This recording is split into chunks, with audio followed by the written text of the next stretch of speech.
And here we are, the weirdest and kookiest drivers you'll ever see, the Wacky Racers. Here to grace your screen while Hikati Media tells you all about them. Without further ado, here is the Wacky Races talk. Hello, I'm Gibson Shamar here to talk to you about a video that's been long coming. And I really mean that. It's been sitting in my computer for the past 6 weeks waiting for the finishing touches. The Wacky Races. We're going to talk about the characters and then the show. So, we got the main character of the show, Dick Dastardly, who, as his name implies, is a guy who gets up to no good tricks. He tries his best to cheat his way into victory during the Wacky Races. The race around the world, and he always tries to get the upper hand by either destroying the other's cars or destroying the roads, and it always ends badly for him. Like, dude. The mean machine passes everyone, and Dick Dastardly takes the lead. Nothing can stop me now. And at the finish line, it's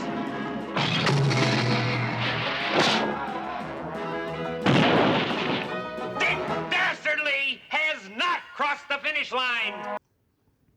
He has a sidekick called Mudley, who always helps him, but is not above petty acts of revenge that end up screwing both of them over, as long as he gets to snicker in his sinister way.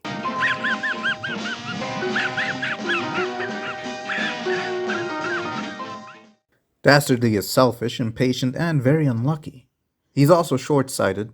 As soon as his plan looks like it's working, he gets caught up in his excitement and ends up screwing himself over. It's really sad, but that's just the way the show goes. All the racers have car numbers, and his is 00. Next up, we have the racers in Car 1. They are the cavemen called the Gravel Brothers, who usually club themselves on the head to keep their car going. Weird. They have a very simple car made of rock, which uses wood for pipes, and they can transform pretty much any rock into their car or whatever tool they want, as long as it's rock. They look an awful lot like Captain Caveman. The guys in car number 2, called the Creepy Coop, are super interesting. They're ghouls and operate with scary stuff like monsters and dragons. The human-like looking dude is inhumanely huge and super strong. Even his voice is made to sound creepy. The other guy is a purple ghoul, and he's just small and doesn't talk much. Well, neither one of them do, actually. They often use their dragon to go faster or to solve any of the problems they go through, even flat tires. Coming in car 3, we have Professor Pat Pending, who's a super genius capable of transforming his car into anything he needs to clear the obstacles of the race. He's a sweet old man, very helpful and considerate. We have the Red Max coming in car number 4. He always felt out of place here because he drives a plane. It's just weird, but hey, that's the whole thing with Wacky Races, right? He doesn't have much of a personality or unique trait. He just uses his plane for 2D physics, like not being able to go left or right, but just ahead or behind other cars by jumping over them with his plane. Or is it flying over them? In car number 5, we have the lovely Penelope Pitstop, who is such a lovely, ditzy, innocent, sweet, pretty lady, capable of charming pretty much anyone in the show, except Dick Dastardly, who only cares about himself and winning the race in a dirty way. She likes describing things as Lilo, and it just adds to that nice little innocent thing she has going on, you know? She even does her nails when she's driving, gets her makeup done, dries her hair on a freaking hairdryer she has in her car. Man, where do these guys get these things? Anyway, she has her own show, which is a spin-off from this one, and it's called The Perils of Penelope Pitstop, featuring the guys in car number 7, which we'll get to. Then we have the Surplus Special. That's actually my favorite name out of all the cars. It's a freaking tank! Who races in a tank?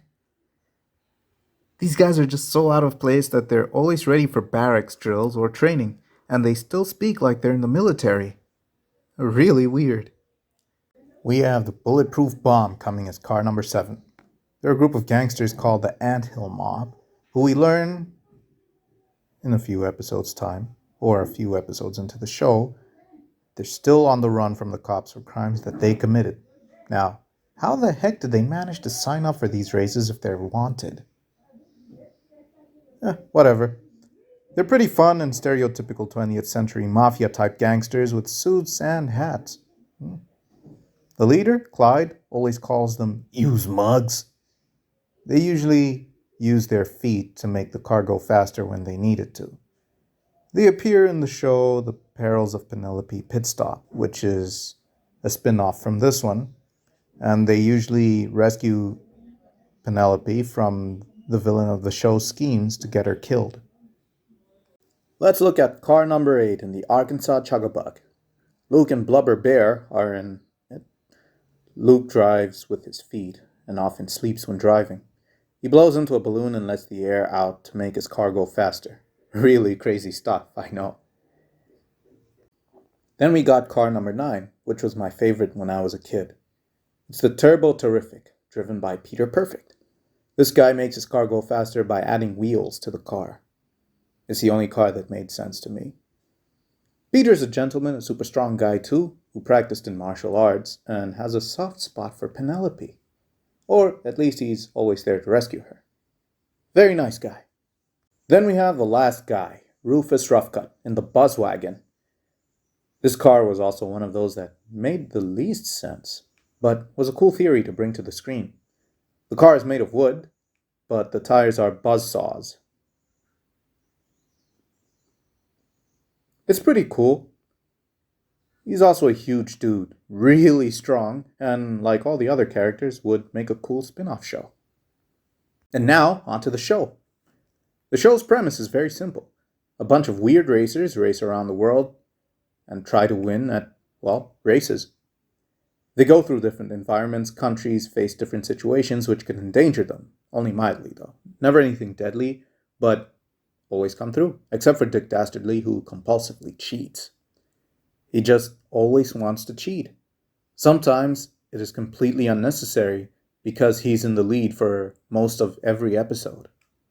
Seriously, he gets ahead of everyone, sets up a trap, it fails and destroys his car or injures him, letting the others overtake him. Then in the next scene, he's ahead of them all over again.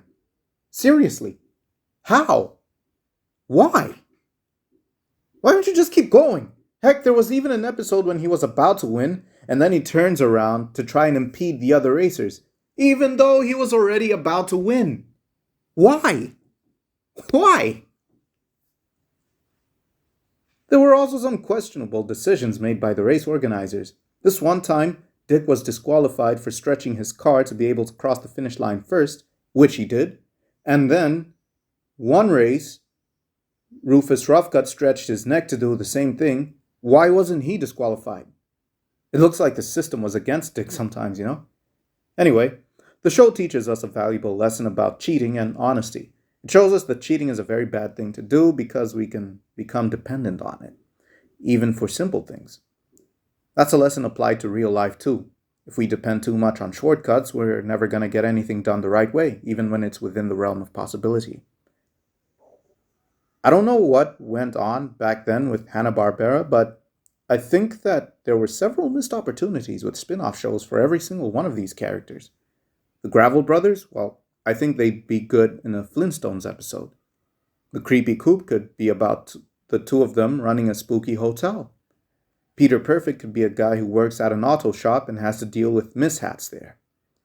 The Surplus Special Dudes could be about getting guys ready for battles and handling the mishaps. There's so much potential for the usual Hanna-Barbera chaos that we'd see in cartoons of old. But alas, one can only dream. We appreciate what we got, and we will treasure the memories that come with talking about it. Thank you for the memories, Hanna-Barbera. Now, time for the end credits, which I did something nice with. I fan cast the racers with actors who could play them in a movie.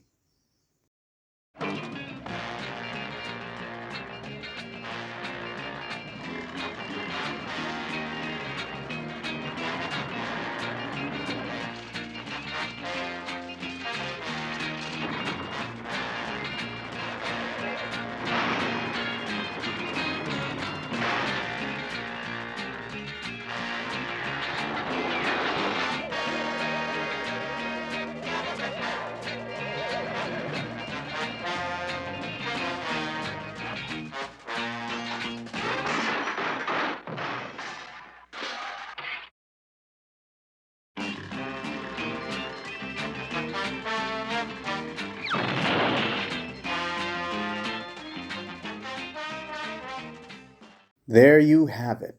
I couldn't find a list of 7 dwarf actors to cast as the Anthill Mob. It's a bit hard to do that, but there we go. That's what my cast would look like. Don't worry, this video wasn't an excuse to show that Margot Robbie would be perfect as Penelope Pitstop. Or maybe it was all part of the grand design. Or maybe it's poetry. It rhymes. So that's it for our talk. Please check out our Facebook page, our Instagram page, and our website. We also have a whole lot of videos on our channel you can check out. Have a good week.